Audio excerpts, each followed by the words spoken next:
Bonjour, je m'appelle Lauriane et aujourd'hui je suis avec Madame Noro et je vais en apprendre plus sur elle.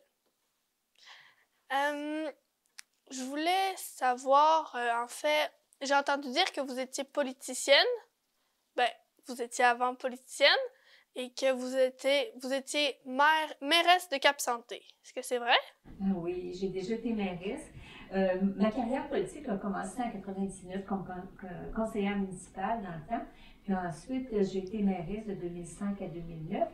Et puis, pourquoi je suis entrée en politique, dans le fond, c'est que la vie politique m'a toujours intéressée. Puis ici, ben, quand j'avais mes jeunes enfants, à un moment donné, ils voulaient faire un aéroport, des hydravions. Ils voulaient faire un lac puis recevoir des hydravions, alors qu'à Saint-Augustin, ils voulaient se débarrasser de leurs hydravions. Alors, j'avais été manifester ici à la MRC, qui est juste au coin de la rue, avec ma poussette et la politique m'a toujours suivie. À un moment donné, j'ai perdu mes élections et tiens, on se débarrasse de la fille en politique, mais la fille ne débarrasse pas de la politique en elle. Alors, je suis revenue, je suis encore conseillère municipale à Cap-Santé présentement. C'est Oui, vrai? depuis 2018, là. Oui. Ça fait 4 ans? Ben oui, c'est ça. Je suis revenue là, pour un autre mandat là, de 4 ans. Ben, en fait, qu'est-ce que vous avez fait pendant votre mandat de mairesse? Ben moi, ce qui m'intéresse le plus, dans le fond, c'est la culture. Et puis, lorsque j'ai commencé, là, en 99, j'étais conseillère municipale, et on est parti deux gros mouvements, là, deux grosses activités, le Noël dans le temps, 4 santé et 4 santé de Champoulard. Alors, ça prenait beaucoup de monde, on a formé des comités, et depuis l'année dernière, il y a 2 ans, on voulait fêter notre 20e anniversaire, et puis là, avec la pandémie, bien, c'est sûr que c'est arrêté, mais cette année, là, on se reprend, on fête notre 20e comme il faut, là. Oui, puis c'est ça. Le symposium 400 000 Champoulard, ça va être le 2 et 3 juillet cette année. Et puis, on reçoit quelque chose comme 74 artistes. Et tous les présidents d'honneur de chaque année qui sont venus avant vont être avec nous autres. Hein, c'est le fun, ça. Oui, oui. C'est quand que vous êtes dit dans votre tête, je veux être politicienne?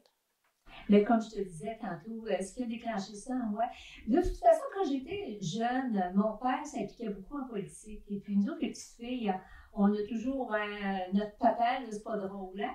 Et puis, je me rappelle, je travaillais dans un pôle dans ce temps-là, c'était le crédit social. Alors, je travaillais dans le pôle pour monsieur, dans le fond, c'était monsieur Godin, qui était député fédéral. Et puis, j'étais contente. Je me souviens quand on a gagné nos élections, là, j'ai sauté au cou de mon père, là, puis je voulais fêter avec lui à ce temps-là. C'est le fun. C'est vraiment, là, écoute, on était, mon père, c'était un monde du politique. Là. Dans ce temps-là, même quand tu gagnais, là, il partait, puis il faisait des feux, là. Il allait avec des pneus, il allait faire des feux aux maisons des perdants. C'était quelque chose. C'était comment quand vous étiez plus jeune? C'était comment quand j'étais plus jeune? Bien, toi, tu me disais que tu étais en secondaire 1, tu vas dans une polyvalente. Alors, moi, je n'ai pas connu les polyvalentes. Moi, je demeurais à Neuville, et puis, moi, je n'ai pas fait de secondaire 1. C'était jusqu'en 7e année. 8e, 9e, 10e, 11e, on n'avait pas de secondaire, nous autres, dans le temps. Et puis, étant donné qu'il n'y avait pas de polyvalente, écoute, on prenait l'autobus scolaire. Nous autres, on appelait ça l'autobus à Wallet parce que c'était M. Wallineau qui conduisait l'autobus.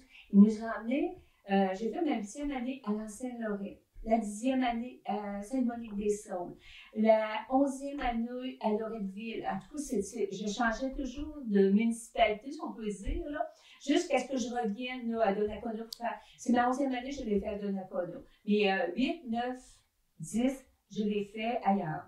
En Sainte-Lorette, Sainte-Monique-des-Saules et Loretteville. Y a-t-il une raison de pourquoi?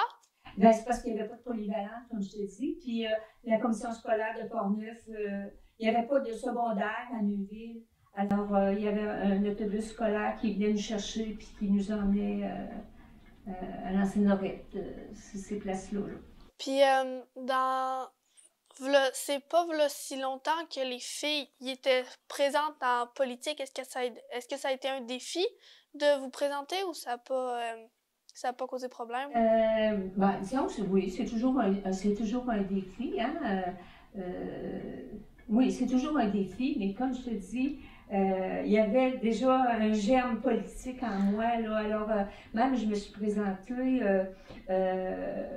à l'investiture du Parti québécois quand c'était Mme Pauline Marois qui était avant qu'elle soit ministre, je pense, avant qu'elle soit première ministre, mais j'avais perdu l'investiture parce que le monsieur qui était contre moi, il est arrivé avec, il avait vendu des cartes de membres, là. Puis, moi, j'avais un beau discours, mais j'avais pas vendu de cartes de membres. Vous travaillez en ce moment dans un service de garde pour... Oui, bon, ce qui est arrivé, ben moi, j'étais conseillère en orientation. Alors, disons que j'ai connu un peu les écoles. Ce qui est arrivé, c'est que moi, j'ai eu 3 fils. Et puis, dans le fond, quand mon dernier a commencé l'école, là, je me suis dit, qu'est-ce que je vais faire de ma vie, là? Tu sais, j'ai comme un bouleversement, là.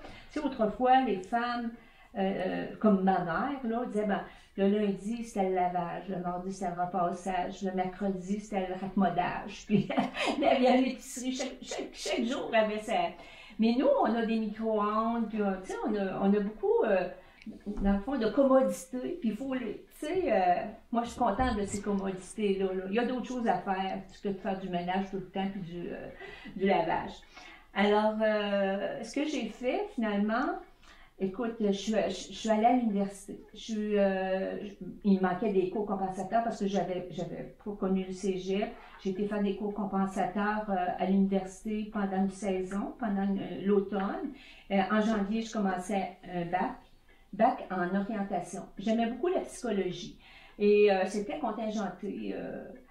Et puis, j'ai rencontré comme un conseiller d'orientation à l'université, puis il me disait... l'orientation, là, il y a beaucoup de psychologie dans ça. Et puis, c'est peut-être plus dynamique que de rester à écouter la personne, puis tu fais alors que là, tu les guides, hein, tu dis, mon ensemble, j'entends quoi, tu me dis quoi, puis il y a peut-être ça qui pourrait te faire, on détermine un profil, tout ça. Alors, c'est comme ça que c'est arrivé, j'ai fait bac. Puis, le temps que je faisais mon bac, là, ils ont augmenté les exigences pour devenir conseillère en orientation, ça prenait une maîtrise.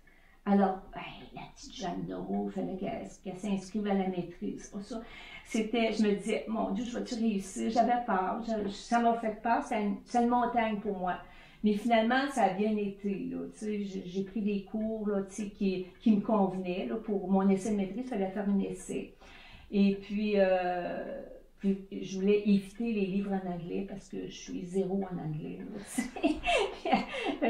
À la maîtrise, ben, il y a beaucoup de lecture. Hein, fait que je me suis organisée. Finalement, j'ai fini en 97. Là, c'est pas évident de s'en aller travailler, d'être engagé dans une école quand tu as 47 ans. Hein, les gens disent, tu n'as pas connu ça, toi, la dynamique de groupe, tu sais.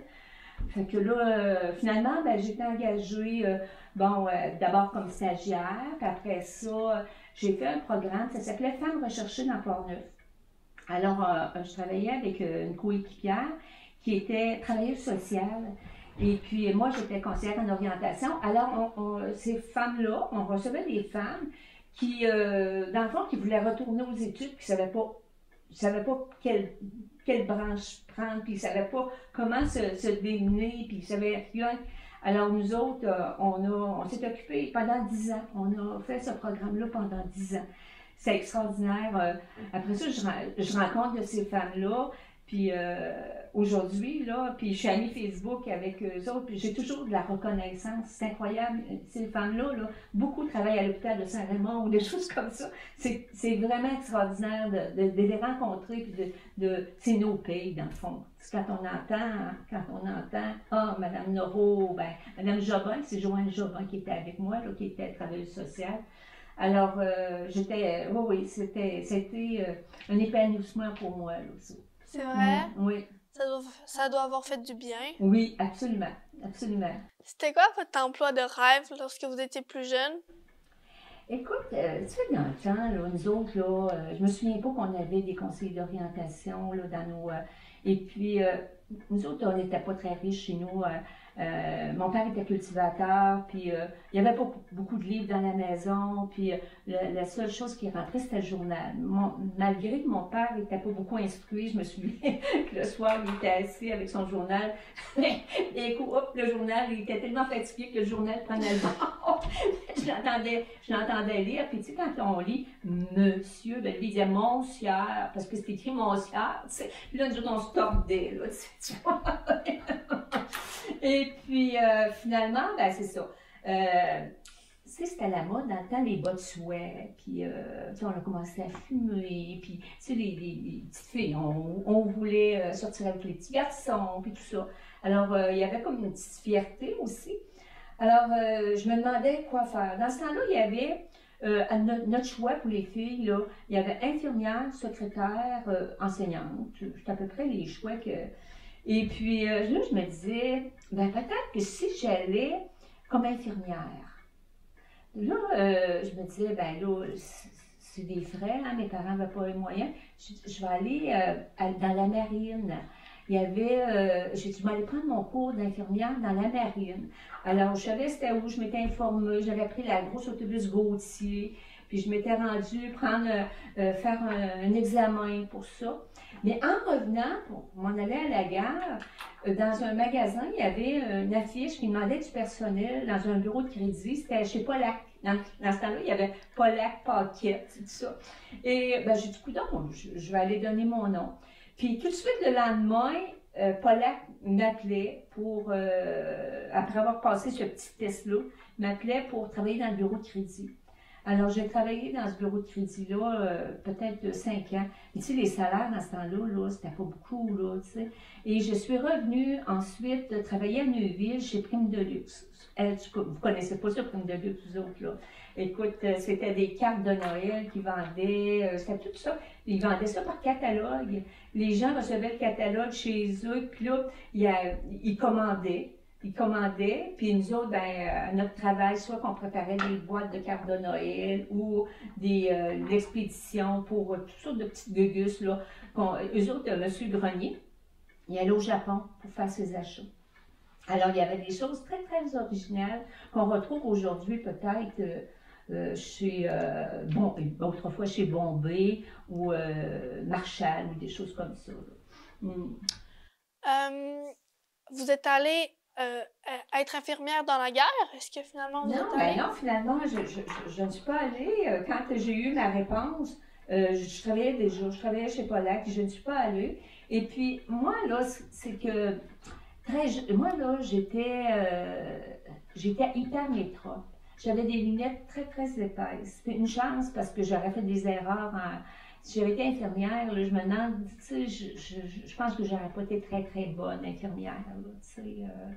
Oui, puis souvent, ben, je portais pas mes lunettes parce que ça me gênait, parce que c'était des fonds de bouteille, tu sais, l'orgueil féminin, hein? Et puis j'ai fait des gaffes avec ça, là.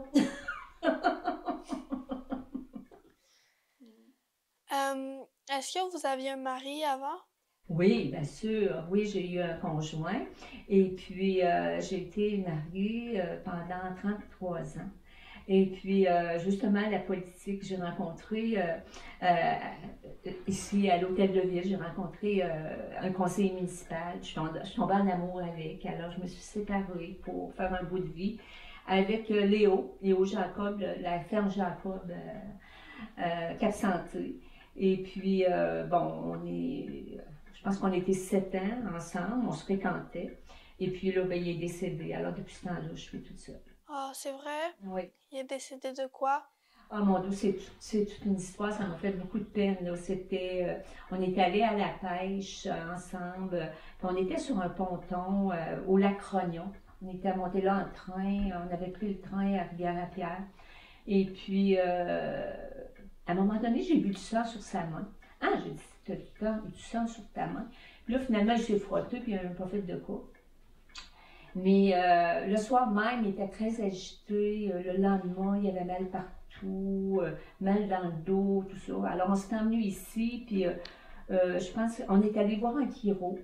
Et puis, le lendemain, il rentrait à l'hôpital. Ça, c'est arrivé le samedi, puis le jeudi, il était décédé. Il a fait une septicémie. C'est quoi? C'est comme, dans le fond, c'est le sang qui... c'est comme, dans le fond, c'est un microbe qui a attrapé dans le sang. Mm. Merci, ça a été un plaisir de parler avec vous. Ben, moi aussi, j'ai bien apprécié tes questions. De rien. J'espère qu'on va se rencontrer de nouveau. Moi aussi. Mm.